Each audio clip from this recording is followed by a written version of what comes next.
Eto na mga kabasketball, Coach Tim Cone kinapos lang daw sa oras kaya hindi makakapaglaro sa Gilas si Jordan Clarkson kontra sa Jordan at Iran. At merong dahilan kung bakit hindi rin siya makapaglalaro diyan nga sa Asian Games at Kai Soto at Chris Newsome nagpasiklab sa Game 2 ng Gilas Pilipinas Team A at Team B.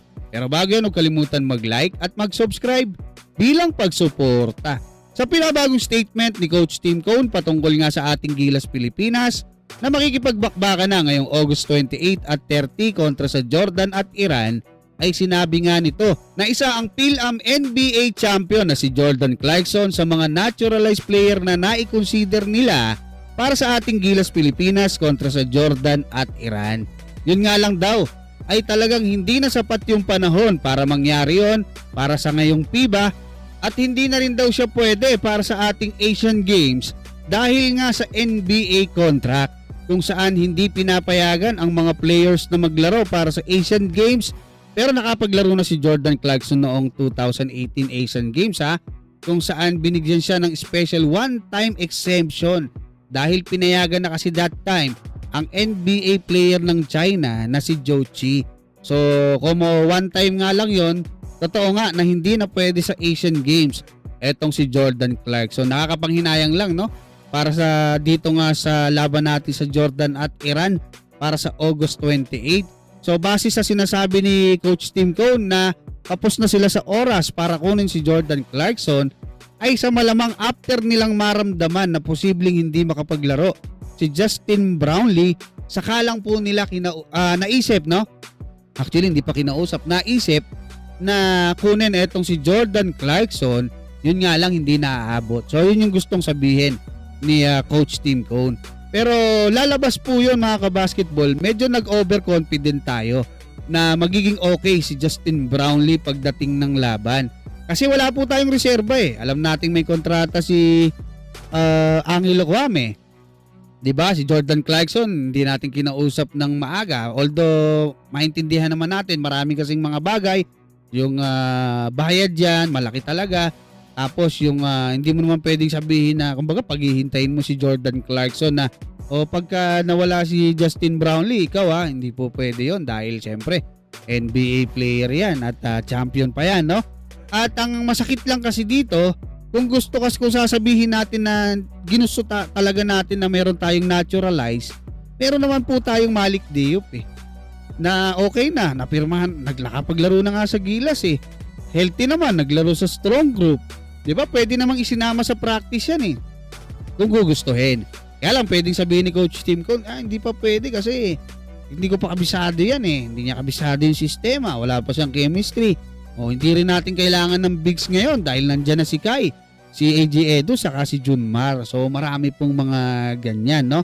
Na pwedeng sabihin si Coach Tim Cone. At patungkol naman dito nga sa naging Game 2 ng tune-up game ng ating Gilas Pilipinas para sa FIBA o lalagay nating Team A o Gilas Pilipinas Asian Games, gagawin nating Team B, ay nakabawi na po ng panalo ang ating Gilas Pilipinas Team A sa ating Gilas Pilipinas Team B. So yung tungkol lang po dito sa ating pambatong si Kai Soto ang isi-share ko sa inyo mga kabasketball para lang may idea tayo kasi hindi natin pwedeng sabihin lahat yan dahil siyempre gusto rin natin maging sikreto, especially yung mga play nila, no? So ito lang isi-share ko sa inyo kasi may ball boy din ako gaya ni Homer Sison joke lang po yun mga kabasketball. Ngayon ito na, ito pwede nyo itanong to, halimbawa may kilala kayo, no? Kasali dyan sa Gilas or may kamag-anak kung totoo o hindi itong sinasabi ko, no? Ang nangyari po kasi dito nga sa Game 2, nangyari to Tuesday din Tuesday ng sa Tuesday, hindi ko pwede sabihin ko anong oras no? After ng Game 1, ito Game 2 na. Ngayon mga kabasketball, ginamit na ni Coach Tim Cone yung kanyang player combination. So kasama dun si Kai. At ang nangyari, yung unang 6 na puntos galing po yan sa ating pambatong si Kai Soto.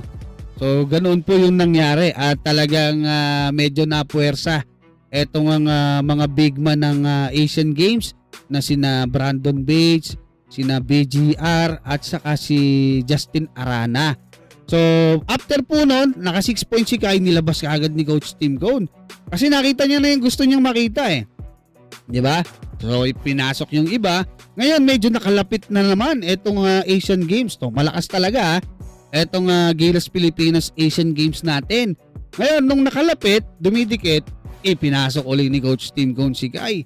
Bumakbak na naman si Kai, mga kabasketball. Talagang wala, hindi nila kaya si Kai Soto sa ilalim. At grabe yung depensa ni Kai merong 4 blocks si Kai sa game na to. At yun nga, no, si Chris Newsome, napakaganda rin ng pinakita, mga kabasketball. Sabi nga sa akin nung sayang kung nakikita mo, ang ganda. Kaya lang, wala no. Pero yun nga, salamat sa mga source na nakakausap natin, no. At yun nga, mga kabasketball, nanalo ang ating Gilas Pilipinas Team A ng 8 puntos, mga kabasketball, yung kanilang kalamangan. So overall, ang good news dito, 1-1 sila, no, ay lahat itong dalawang kupunan natin para sa FIBA kontra sa Jordan at Iran at para sa Asian Games na lalaban doon sa China ay parehong malakas. Kaya mga kabasketball, anong masasabi nyo? Hanggang dyan, maraming salamat at God bless sa inyong lahat.